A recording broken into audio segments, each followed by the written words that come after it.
The Houston City College Board of Trustees meeting will begin soon.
For the Audit Committee, the meeting of the Audit Committee for January 21st, 2026 will now come to order at 3:03 p.m. This meeting was called for the purposes listed on the duly posted meeting notice. The other committee members are Trustees Renee Patterson, Monica Flores-Reichart, and alternate Trustee Lalu Davies. Opportunity for public comments. A citizen desiring to appear before the Board of Trustees shall complete the hearing of citizen form 24 hours prior to the meeting and file said applications with the Board Services Office. There are no citizens who signed up to speak before the Audit Committee today. Our topics for discussion and/or action will begin with item A, Title IX, Compliance and Reporting Processes. This is a report item. No action is required. Chancellor Ford Fisher will introduce the item. Thank you very much, Madam Chair, members of the board. This item is a discussion item that is a part of the enterprise risk management process that focuses on Title IX, compliance and reporting processes. And with your permission, Madam Chair, Dr. Nicole Montgomery, General Counsel, will provide an overview and respond to questions. Dr. Montgomery. Good afternoon, Madam Chair, Trustees, Chancellor.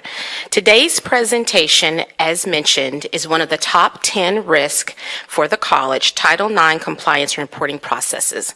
Before I begin, I would like to introduce Dr. Sandy Jacobson, Interim Executive Director of the Office of Equal Opportunity in Title IX. Dr. Jacobson is also the college's Title IX coordinator. And then also I'd like to introduce Arnita Kwozik. She's the HCC Compliance Officer in the Office of General Counsel. Title IX is primarily on the top 10 list of risk because during the period from 2011 to 2025, the law regarding Title IX reflected an era of regulatory instability and shifting interpretations. This began with the Obama administration's guidance on sexual harassment. In 2019, the Texas legislature amended the Texas Education Code regarding sexual harassment. That's SB 212. Then you may recall in 2020, the first Trump administration issued new regulations regarding Title IX. And then in 2024, the Biden administration reversed course, amending the 2020 regulations. However, numerous lawsuits were filed. The courts have now ultimately vacated, and we are under the 2020 rules. The legal uncertainty and regulatory flux caused a prolonged state of transition and education. And really, it's that process that required us to be on the top 10 risk. As we do the new assessment for 2026, it's quite possible that we will no longer be in the top 10, but we want to assure you that these regulations continue to be at the forefront of compliance for the college. The college follows both state and federal law regarding the complaint processes, which require prompt and fair and equitable resolution. This is the SB 212, which we refer to in Texas law, and then also the federal Title IX, which is the 2020 regulations governing sexual-based misconduct that meets a much narrower definition, federal definition. As background, and I know you have this in your report, so I won't read the whole thing, but as background, Title IX does prohibit discrimination on the basis of sex and education programs and activities. That sexual discrimination includes disparate treatment, sexual harassment, sexual assault, dating violence, domestic violence, stalking, pregnancy-related discrimination. And because the college does receive federal funds, that's federal grants, and also student financial aid, this does apply to the college. Every institution, including the college, must designate at least one Title IX coordinator, and our designation is Dr. Jacobson, and that is in policy as well and on our website. When you think about what is required, there are mandatory grievance processes. That's for sexual harassment, sexual discrimination. The policies that govern this process is DIAA for employees and FFDA for students. Also, SB 212, which is the Texas law, does have mandatory reporting requirements to the Title IX coordinator if an employee reasonably believes, they don't have to know, they don't have to do any investigative work, but they reasonably believe that behavior constitutes sexual harassment, sexual assault, dating violence, or stalking, they are to notify the Title IX coordinator. We also keep this data on our website and report it annually to the coordinating board. When you think about the compliance plan, the ethics and compliance plan, the college's process is divided up into 4 quadrants: policies, training, oversight, and enforcement. And when you think about oversight, that's really our ethics and compliance hotline. There's our attestation process, which is management by exception. Also, we have a compliance calendar, the risk assessment that's under Bob McCracken, and then internal audit under Terry Corrigan. We have a number of reports across the college system that address any type of compliance and reporting mechanism, and we've put a chart in your packet to help everyone understand which department is the lead and the policy that corresponds. I will note that our department has been working very delicately, almost like a scalpel, to streamline that process. But this is the best way if you're looking for who is responsible for which type of reporting mechanism. And then depending on how you view material, we've also have it in a more chart form to let you know what that policy is and then what it covers. What is Maxient? Maxient is what the college uses for its student conduct and complaint process. It's actually managed by the Student Services Department, but the compliance team, the Office of Equal Opportunity and Title IX interface a lot with Maxient for the reporting mechanisms and also with student services. That is available on our website. When we talk about this risk and how to mitigate, training is one of the main ways that we can mitigate this risk exposure. So here are some of the trainings that we do annually. The new employee training, new student orientation training, mandatory training, which is pushed out to all employees, instructional day for our faculty, instructional leaders day, the adjunct meeting, and then also in partnership with our academic integrity conduct teams, our deans, associate deans. We do a lot of training and we push it out. In addition, all Title IX contacts, we have an annual training. We just did one September 25th, 2025 on the complete process, dealing with grievances, sexual harassment, accommodations, sex-based discrimination, retaliation. And I will just say this is a wonderful partnership that exists across departments. Not only OEO TICS, talent relations, ability services, our counselors, the student conduct integrity team, Coleman College of Sciences, our deans, internal audit, records management. It really just shows the benefit of that matrix organization. We also do Clary training across the college system.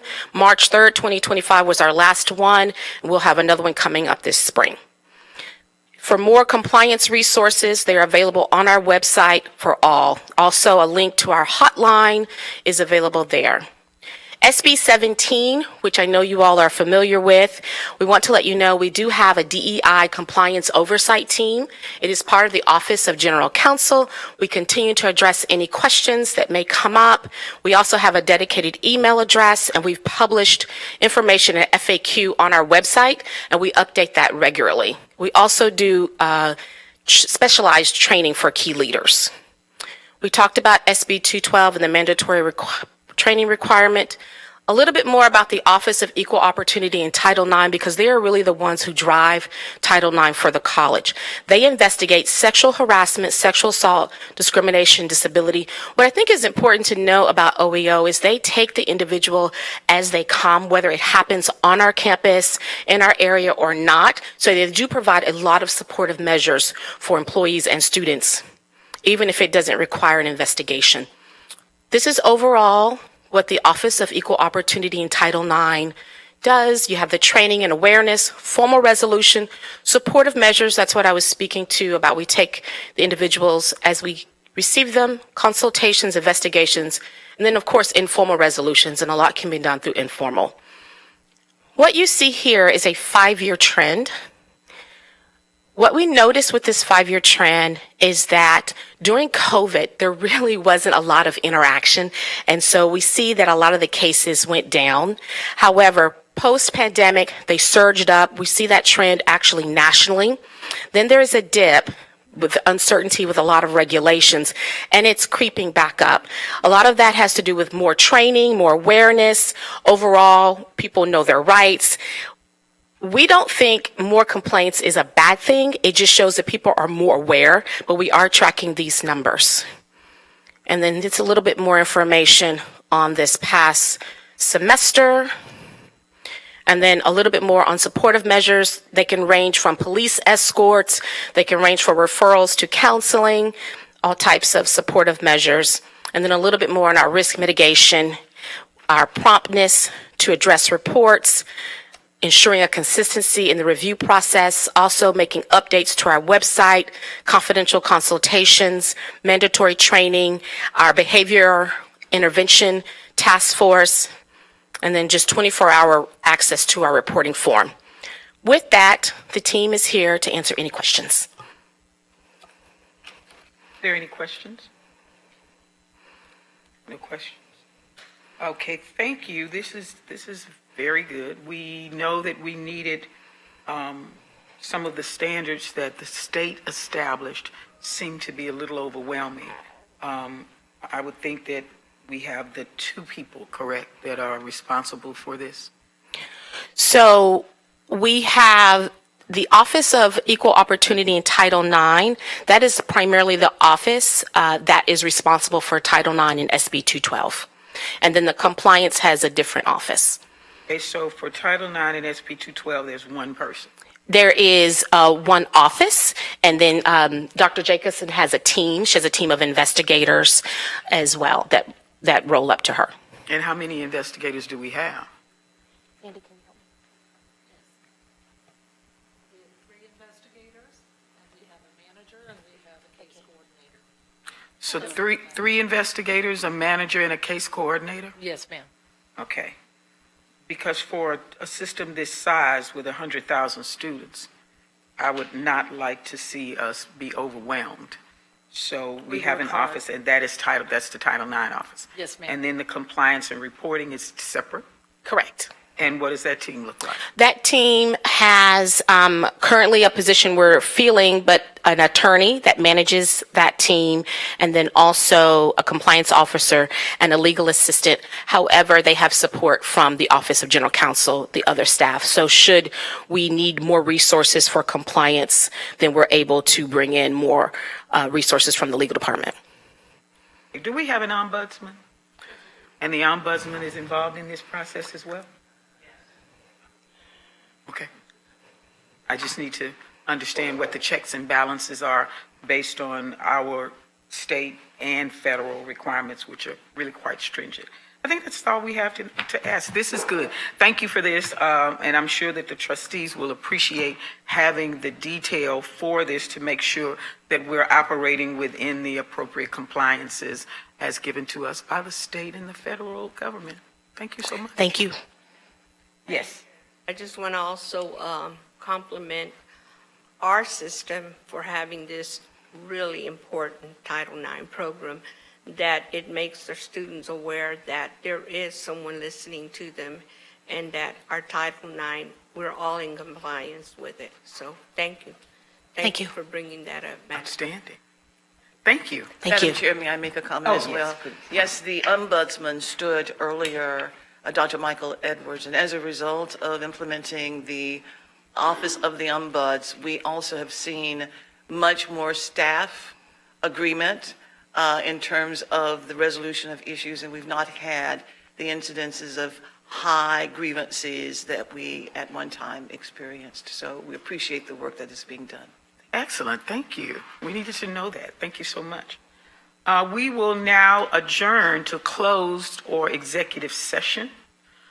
This meeting of the Audit Committee will now adjourn to a closed or executive session under Texas Government Code Sections 551.071, 551.072, and/or 551.074 of the Open Meetings Act, as stated in the notice of this meeting. Should any final action, vote, or decision be required in the opinion of the board on any matter considered in closed meeting, such as a final action, vote, or decision, shall be taken up in the open session portion of this meeting or in a subsequent public meeting upon notice thereof. The meeting is adjourned to closed session at 3:17 p.m.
3:45 p.m.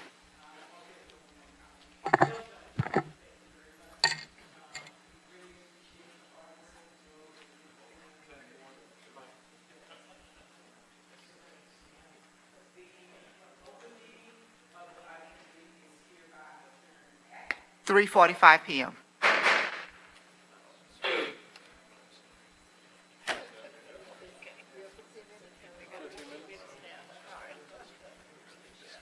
Robert.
We're now,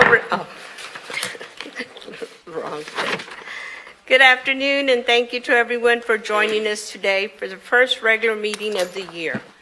We want to say again, welcome back to our returning trustees whose term commenced on January 1st, 2026. Trustees Monica Reichart, District 1. She's up there. Thank you. Renee Jefferson Patterson, District 2. Cynthia Linton Gary, District 7. She's on her way.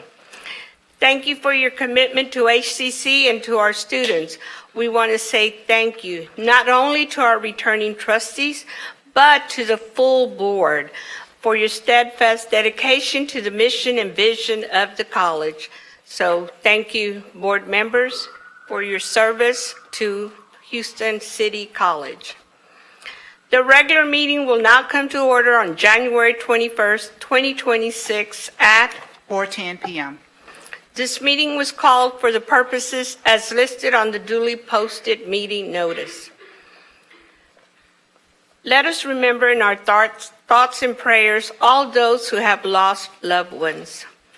At this time, please join me for prayer, followed by the pledges.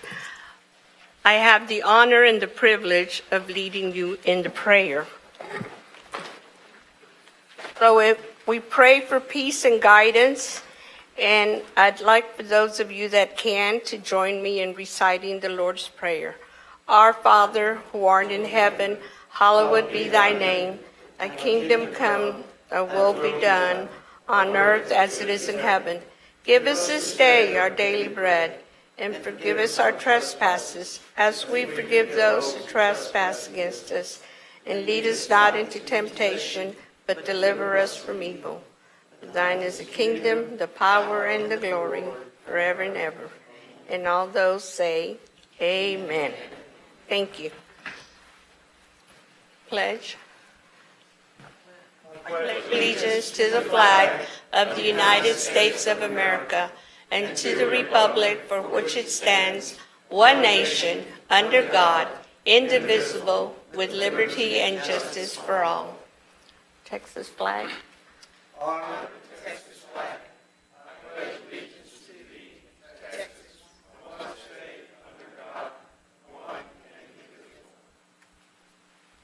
Thank you.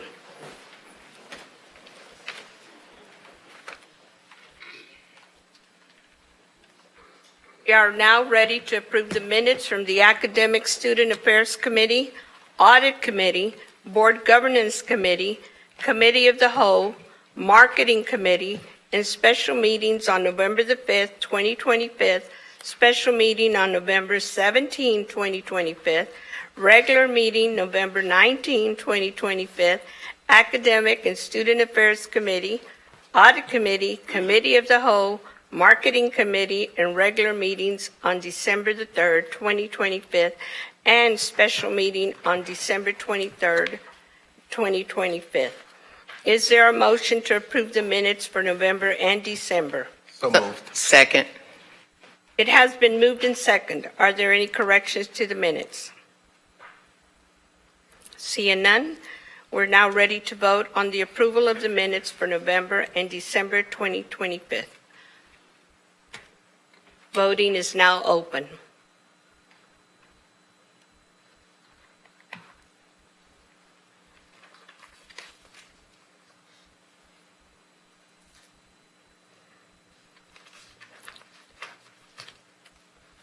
Voting has concluded. The motion passed with a vote of 8-0. Thank you. There are no awards and recognitions today. All of you are special, so give yourself a hand. Thank you. The chairman's report, district reports. We open the floor for trustees to provide information regarding activities in their respective districts, an overview from conferences or workshops attended, and or to recognize individuals for outstanding contributions in the community that promote education and community service.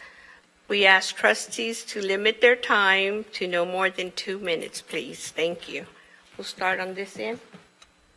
Madam Chair, I must say I've been very busy, And because I've been so busy, my mind is cluttered. I can't go through a plethora of things that I've done. So I'm going to say I've been very involved. Thank you. Trustee Davis? To avoid this being such a short run, I guess I'll weigh in a little bit. First, great to see everyone. Happy New Year. Yet again, I guess this is the final day we can say that to each other. The District 4 has been very active. I think through the month of December, we had a number of pinning ceremonies with graduates of Coleman College who were completing various degrees, including the LVN program, which took place at HCC West Loop campus. Since that time, we also had the opportunity to celebrate, Madam Chancellor, the Google grant that was awarded to the West Side Institute for the strategic partnership that we now have in place. So that was another awesome occasion. Since that time, obviously, there were a lot of activities around the holidays that were taking place in various parts of the district and that I had the good fortune to participate in.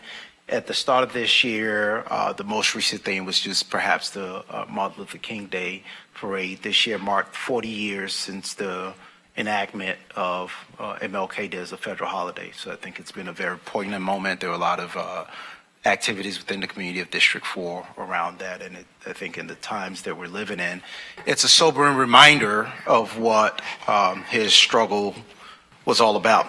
I think my one quote that sticks out to me was that the greatness of America is the right to protest for rights. The greatness of America is the right to protest for rights. And I think that's a message that resonates just as well today as it did in 1968 when he uttered those comments at his last speech, "I've been to the mountaintop in Memphis, Tennessee." That's it for my report. Thank you. Trustee Reichart? Would you like to? None. Okay. All right, two Ben?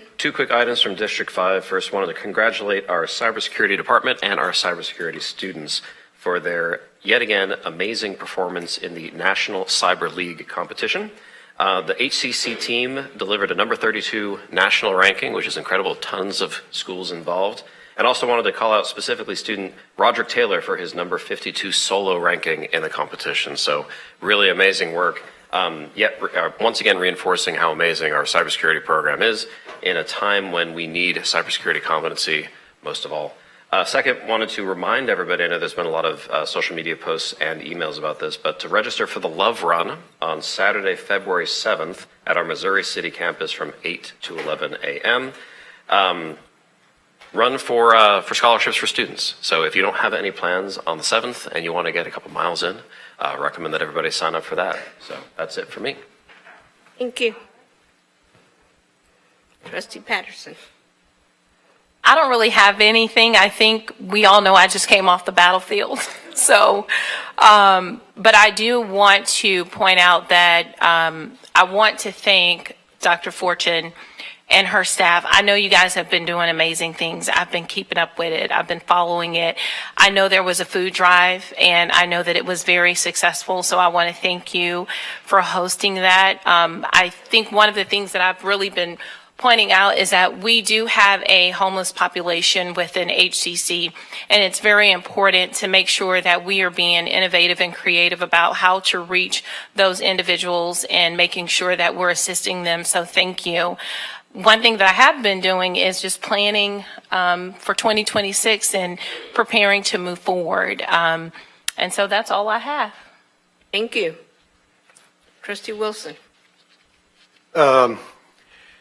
This last month, I changed dentist and I went to a new dentist and I got my teeth cleaned. And the young lady that cleaned my teeth was a graduate of Coleman College. Okay. Class Okay, of good, 2020. good. I'm glad. That was That's something all great I've got. coming behind that. She did a good job. All right. I was very happy. Thank you. It's good to know our students are out there. I want to say thank you to Central College in partnering with Pearland to establish the 5-week business entrepreneurship training. There were 102 people signed up and we only had room for 62. So Central College will continue that program throughout the rest of the year. And thank you so much for that because I came and it was outstanding. I also want to thank Dr. Ravi Bambrat for the Thai Unicorn Jaipur Conference. I was a 2024 speaker at that international conference, and they had no less than 10,000 people a day to come to that conference. It was amazing. This year, the conference was in Jaipur, and we actually had our veteran, Margot Jordan, to be accepted into the Thai 100, and that is the tech startup level. She is now eligible to raise up to $1 million for her Tech E project, and it is just amazing that she, if you guys saw all of the people who compete for this worldwide, it is a real extraordinary phenomenon for us to compete and be successful as a 2-year institution, because there are not many 2-year institutions that show up. So I want to thank that department, our entrepreneurship and initiatives. You all are doing an amazing job. And to compete globally every year like this and to win, it definitely shows how well prepared we are when we send our students through our programs and they go out into the world and compete. So thank you so much. I'm looking forward to her raising her $1 million in her venture capital funding for her tech education startup. Great. Thank you. I also like to thank the Southeast Campus for hosting the VEX robotic competition. One of the teams from that has been competing is Waltrip High School, and they will represent Houston at the National Convention in Ohio. So we wish them well. And also, I want to congratulate the students that have graduated from the public safety program, firefighter, the firefighters, the police academy, the EMT, EMS. They're moving on, and they just say great things about us. Also, congratulations to all the graduates. We had the opportunity to be there in December at graduation, and we had over 2,000. We had to have 2 celebrations because it was that many students. And so we haven't been doing the winter graduation very long. I think it's our 3rd year maybe that we added it because we felt that it's important to celebrate their completion and for them to have the opportunity to walk across the stage and feel great about themselves. So thank you to all that helped in completing their graduation and their certificates, and let's get a bigger group next time. It's okay if we stay there 4 hours, we're there and it's all about them. So thanks again. Okay. So thank you. The next item is about me. We pause to recognize our birthday celebrant for the month of January. Oh, were you going to read it? Madam Okay, Chair, you kind of moved too fast. That would be good. I'll interrupt the chairman's report to pause to recognize our birthday celebrant for the month of January. We want to wish a happy birthday to Trustee Eva Laredo, a.k.a. Madam Chair, whose birthday was last week on January 17th. Great to have you. Thank you. All right. Wish you many more wonderful birthday celebrations. Any other January birthdays in the audience? All right. Don't be shy. All right. Put your hands. Okay, Dr. Harris. All right. There we go. Awesome. Happy birthday to you all. We, German chocolate cake is our favorite on the board, so just FYI. That's your favorite for real? There we had lemon. Thank you. My mom always said it was too cold to have a piñata in January, so I never had a piñata until 2 years ago. The pastor at the church said, I'm going to get you a piñata. But I had to wait all these years, but thank you very much. Also, the board meeting schedule, please note that the following meetings are scheduled for the month of February. February the 4th, committee meetings. February the 4th, committee of the whole meeting at 4 o'clock. February the 18th, regular meeting at 4 o'clock. And also some of us are going to Washington on February the 8th for Legislative Summit. We know it's going to be very cold out there, so keep us in your thoughts and prayers. These meetings will be held at HCC Administration Building, 3100 Main Street, and will be posted according to the Open Meetings Act requirements. This concludes the chairman's report. We will now hear from Dr. Ford Fisher from the Chancellor's report. Thank you very much, Madam Chair, members of the board. So my opening remarks are that we will also honor the 2 minutes for our presentations, and we have members of our team who will be giving 2 minutes as well. So I will be brief with the comments that I'm going to make. So my remarks. On December of 2025, our student services team participated in the annual citywide Club Super Feast community event. HCC connected with more than 430 community members, sharing information about our programs, financial aid, GED, and short-term certificates, as well as dual credit, and key pathways like Connect to Workforce and, of course, Houston Reconnect and continuing education. 32 individuals applied to HCC on the spot. So at this time, I would like to ask members of the team to stand to be recognized, those who were a part of the initiative on that day. Thank you to Dr. Swindle and Dr. Hassan for leading the initiative 2 years in a row.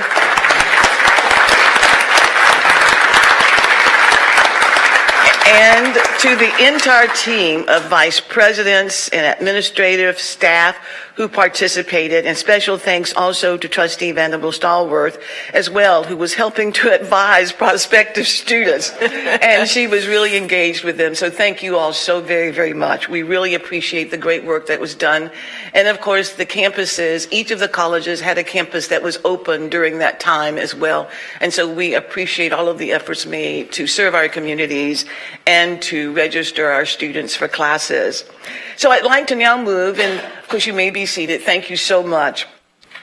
The total enrollment comparison for spring of 2025 versus spring of 2026. As of January the 19th, HCC's total spring enrollment is 59,845 students, up 9% versus the comparative day in 2025. And you can see the graph there that is reflective of that. So as we look at the HCC enrollment comparison for spring of 2025 versus spring of 2026, credit enrollment is up 10.5%. Continuing education enrollment is up 1.8%. Dual credit enrollment remains strong, up 27.2%. Now, at this time, I would like to invite Dr. Andrea Burridge, Vice Chancellor of Strategic Planning and Institutional Effectiveness, to come to the podium to provide a special report pertaining to awards by economic outcomes. And this was a request of the board members as a result of the poverty level at which our students are able to move beyond that with the programs that we have and that they enroll in. So Dr. Burridge will present that report. Thank you, Chancellors, members of the board. A core measure of our impact is the post-completion success of our students. We are committed to ensuring that HCC Workforce Awards carry significant market value and provide a clear path to a living wage. To evaluate this, we analyze the median earnings for the primary occupations associated with the awards earned by our graduates. The second column highlights the living wage threshold for the greater Houston area. Over 3/4 of HCC's 2025 workforce graduates earned awards expected to lead to a living wage in the Houston, Woodlands, Sugarland metropolitan area. These data also highlight the importance of stackability, providing short-term awards for workforce entry while also establishing long-term career paths and economic stability for our students and their growing families. Thank you. Thank you very much, Dr. Burge. And of course, this is information, as I mentioned before, that was requested because the board members would like to see not just the enrollment information, but also how well our students are performing. So now at this time, I would like to invite the 2025-26 Faculty Senate President, Dr. Nathan Smith, to the podium to present the Faculty Senate report. Dr. Smith.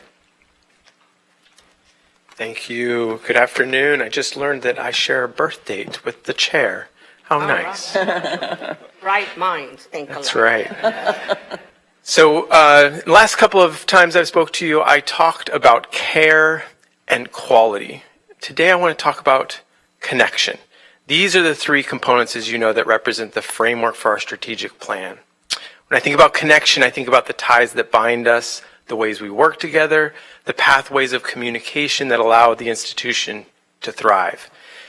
I also think of a concept from the philosophy of science known as emergence. The concept of emergence provides a technical basis for the common expression that the whole is greater than the sum of its parts.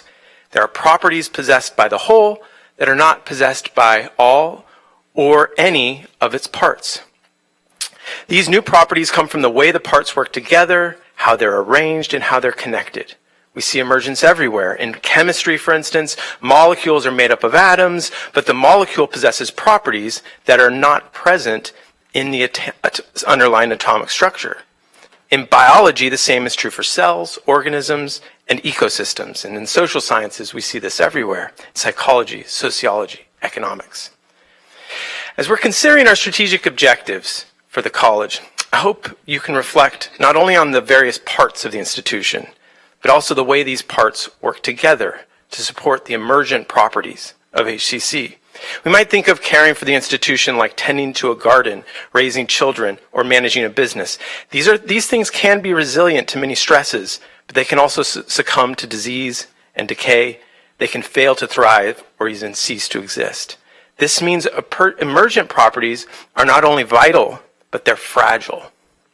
If we take our aspirations for future growth and success seriously, we need to provide sufficient support to ensure HCC continues to thrive.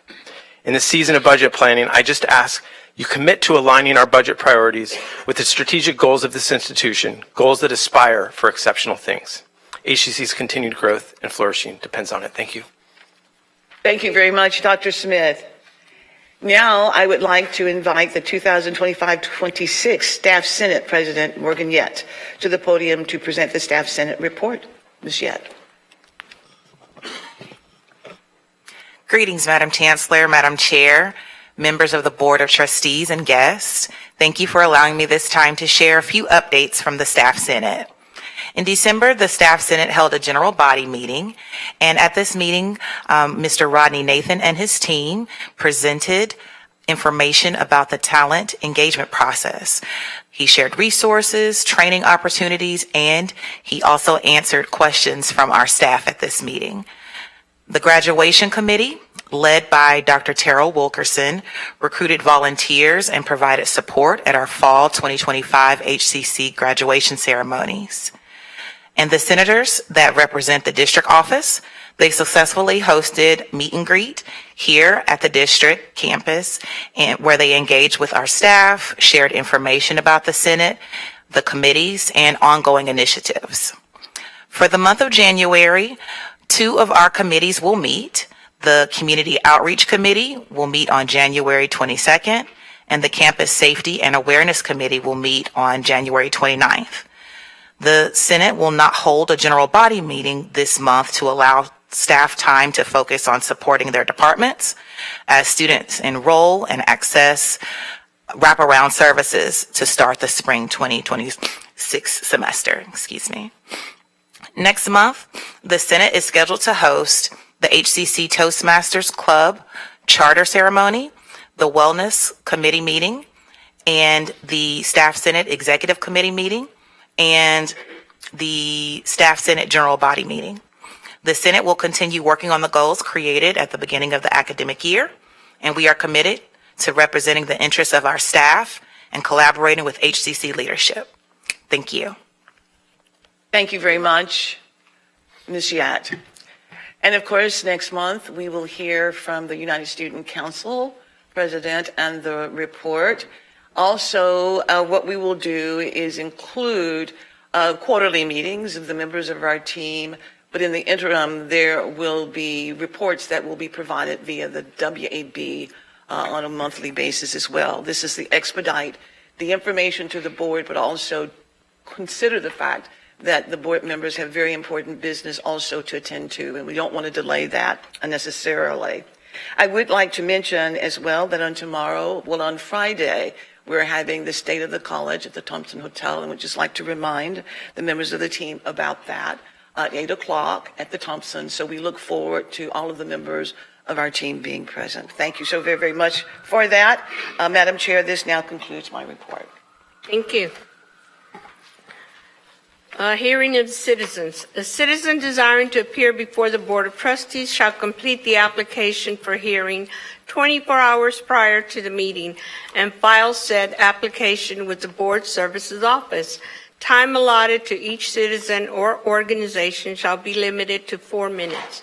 The board may stop any speaker who makes complaints against a specific trustee or employee or comments about the appointment, employment, evaluation, reassignment, duties, discipline, or dismissal of a specific employee, and may require the speaker to resume his or her comments in closed session as permitted under the personnel exception of the Open Meetings Act.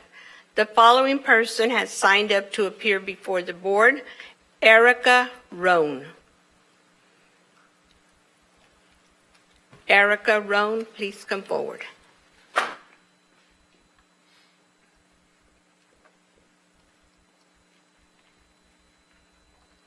Good afternoon. Good afternoon, because it's still... Just slow it down. Just dip it down? Okay.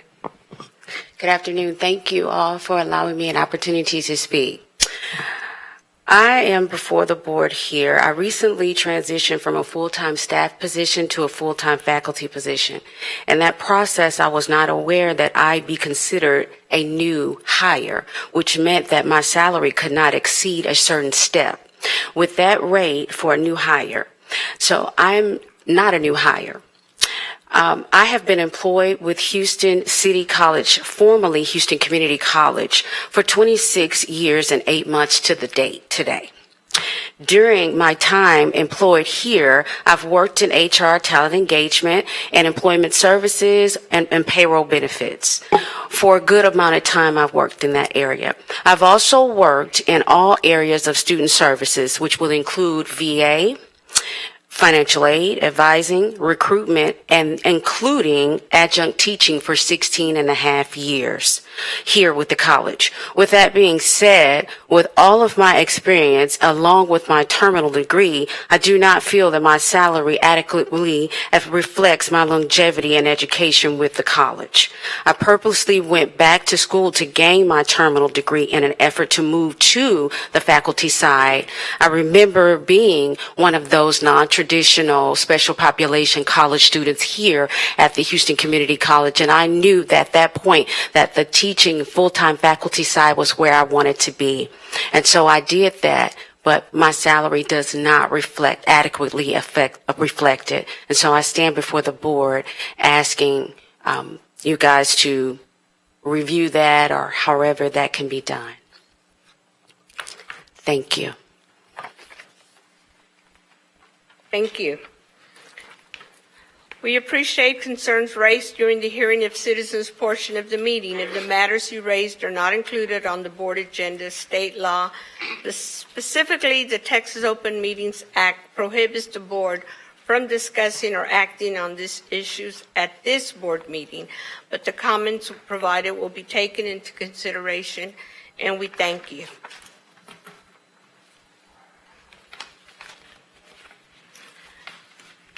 As we continue, I take the privilege of revising the order of the agenda. We're going to move to the election of board officers at this time. Madam Chair. Excuse me? No, we're going to do it. First, we're doing the... Madam Chair, Yes. I would like to nominate you, Trustee Eva Laredo, for Chair of the Board, and Trustee Cheban as Vice Chair. Oh, one at a time? Okay. My apologies, I'm moving a little fast. Yeah, let me say the title here. Nominations are now in order for Chair of the Board of Trustees for 2026. I would like to nominate Trustee Eva Laredo as Chair.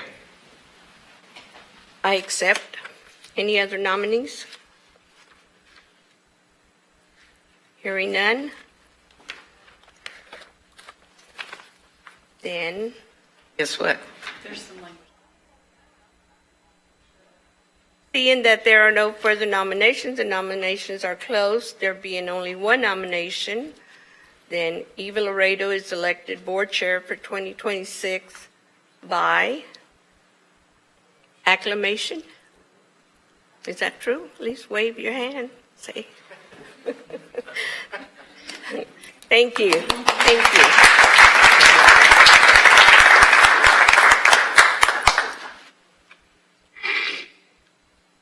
We are now ready to nominate for Vice Chair.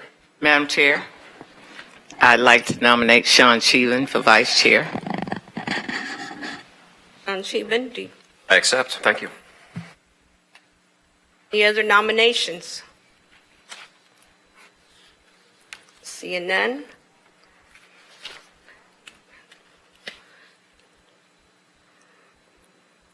I think it's really wordy here.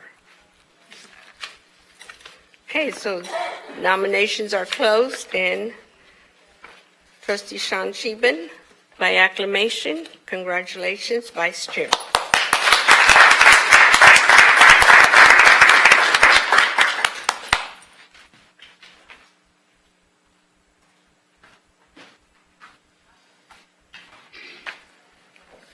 Nominations are now in order for Secretary for Board of Trustees for 2026.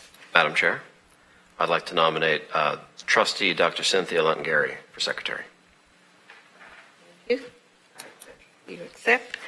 Are there any other nominations? Seeing there are no further nominations, the nominations are closed. So congratulations by acclamation. You're now Trustee Cynthia Lutton-Gary. You're elected Secretary 2026. Welcome.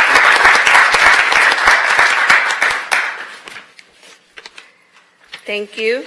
At this time, we're going to pause for about 5 minutes so we can rearrange the seats. Chair, may I say Yes, sir. something before we pause? I look forward to working with the new executive committee and the new board for 26. I have great hope that this new executive team is going to do great things for this college, and I pledge my support to help the chair and the executive board and for us to grow and become a better institution for the next year, 26. Thank you all for agreeing to serve. Thank you. Thank you, Trustee. And I'd like to also thank our previous executive committee for the hard work and just working along with us. So thank you, and we'll continue to do the work of the college. Thank you. Take a 5-minute change. The meeting's recessed at 4:42. Oh, I moved what Sean is.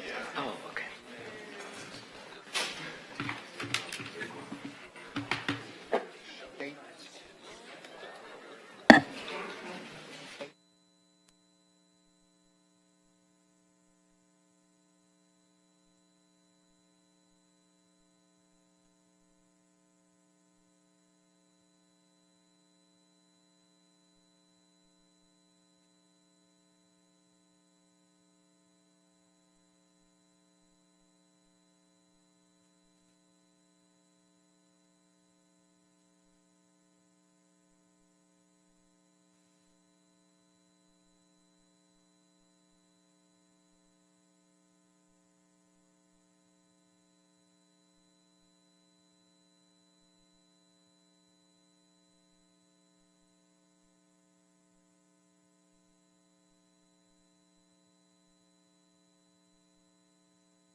Thank you, and I want to thank the board for the privilege of serving you again as the board chair. And I promise that we will make our meetings as efficient as possible. And because I know that I heard from some of you that you really liked that y'all came in, took care of business, and were able to leave before 6 o'clock. So we hope not to keep you till midnight, but as long as we finish the duty of the college. So thank you so much. Now we're ready to do the approval of consent agenda. Please note that item 5 and 7 are pulled for consideration at a later time. Are there any other items to be pulled from the consent agenda? Seeing, hearing none. Is there a motion to approve the consent agenda? So move. Second.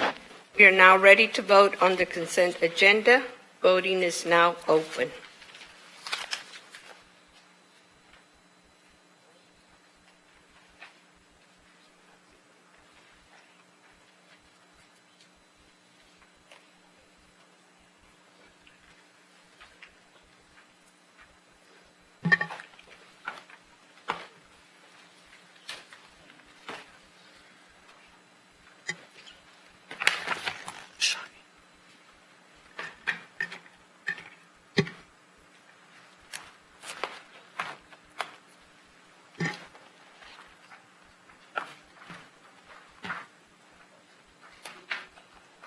Not to prolong time, if I could get a acknowledged vote from Trustee Cheatham.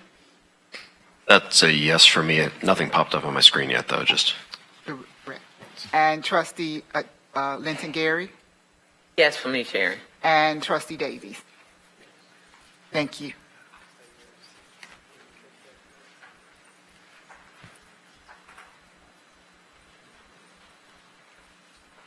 The motion passed unanimously with a vote of 9-0. 8-0, I'm sorry. Thank you. I want to thank those that have donated. We had the Texas Children's Hospital, Karen Smith, Riley Jefferson, Helen Graham. Thank you for your donations to our college.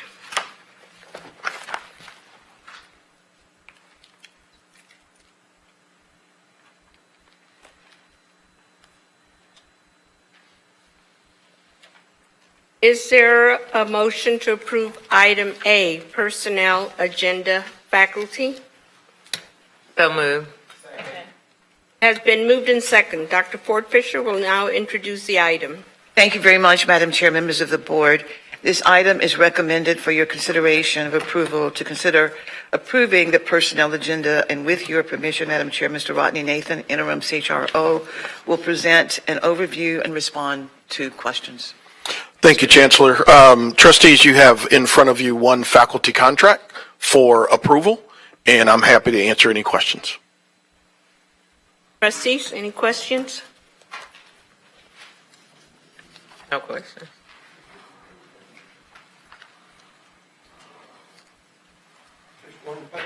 Right, just one page. Right, correct. Right. Seeing none, then we're ready to vote on personnel agenda faculty.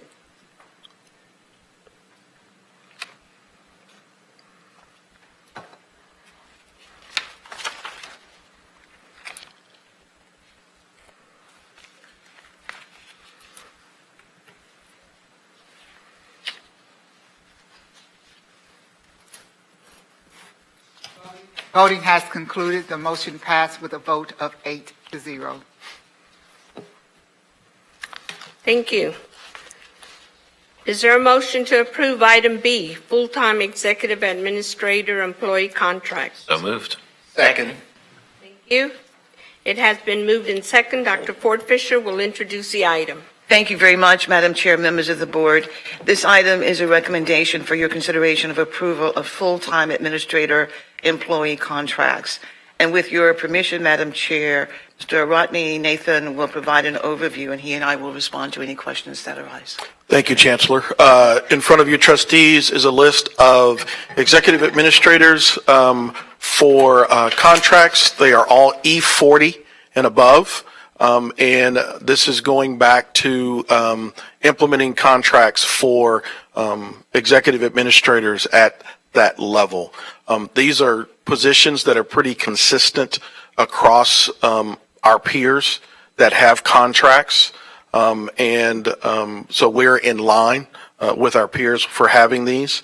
Often we get the question, what kind of ratio do we have of executive administrators to faculty and staff, and what is that in comparative to our peers? And so for HCC, about 4% is our ratio. When you look at Collin College, they're 11%. When you look at, they're 8%. When you look at Dallas, they're 11%. San Jacinto, their ratio is 6%. Alamo is similar to us at 4. So we actually are pretty good in terms of a ratio of executive administrators to faculty and staff compared to some of our peers. We're usually either below or right in line with those that are of similar size. Happy to answer any other questions. Thank you. Trustees, any questions? Mr. Nathan, are you comfortable with all the names on the list? Am I comfortable with all the names on the list? I just want to make sure that all the names are completely comfortable with you. Seeing that my name is also on the list, I am comfortable. Thank you. Trustee Wilson. What is the duration of those contracts? These contracts are from January 1st through the end of this fiscal year, August 31st, and then we'll go through the renewal process. So you could expect at the August board meeting or that we would come back with who's going to be renewed for the full fiscal year. Thank you. That was the question I was going to ask as well, so thank you. Trustee. I just wanted to use this as an opportunity to welcome Mrs. McGee to the team as the incoming Chief AI Transformation Officer. She's got a long history with AI through Intel and also with our institution in partnership with our AI program as it was just getting formed. Also a quasi-neighbor. We run into each other getting coffee all the time. So very excited to welcome Mrs. McGee to the team and look forward to collaborating with her as we bring AI to a more effective institution and not just to uplifting our students. So. We are excited. We are fortunate enough that she accepted the opportunity to join us. Is she here or I'm not sure? I don't think she's here. She's not here. Okay. No. Okay. We will introduce her at the next meeting. Good. Well, embarrassed her twice then, so. Thank you. Seeing no other comments, then we're now ready to vote.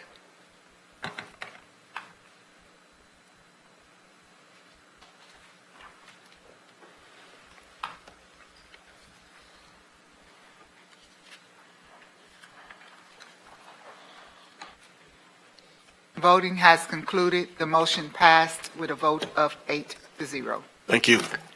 Thank you. Now y'all can all breathe. Woo.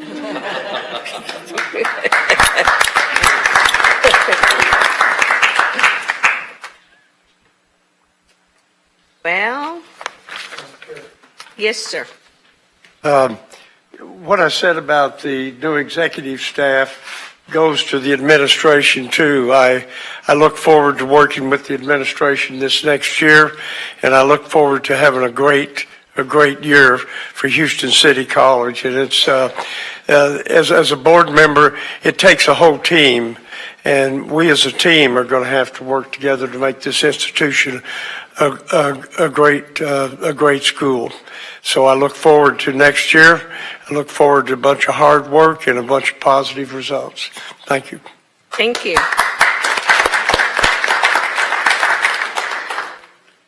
Any other trustees that want to comment, since we have a little bit of time? We have 5 minutes. Okay. Well, it's a new year, so I know that we're all energized and ready to work.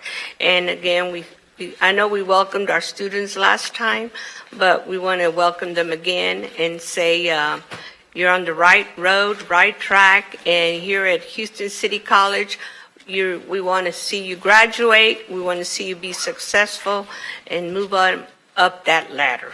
So, thank you. The board will now adjourn to a closed or executive session under the Texas Government Code Sections 551.071, 551.072, 551.074, and/or 551.076 of the Open Meetings Act, as stated in the notice of this meeting.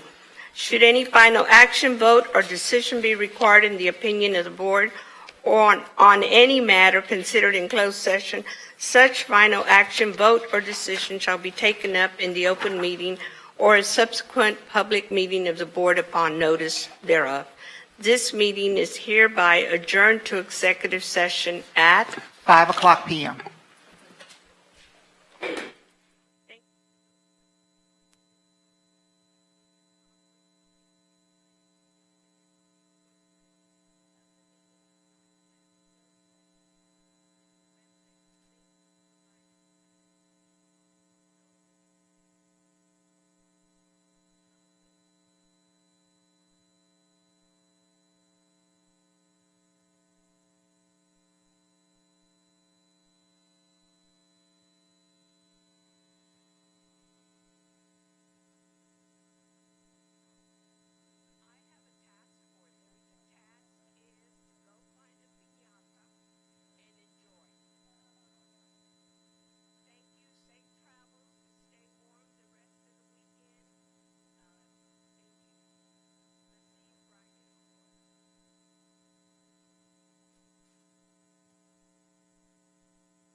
is now reconvened at. 6:20 PM. Thank you. Board members, is there any further business? Hearing none. With no further business coming before the board, this meeting of HCC Board of Trustees is hereby adjourned at. 6:21 PM. Thank you. Have a good evening, safe travels, and we'll see you Friday.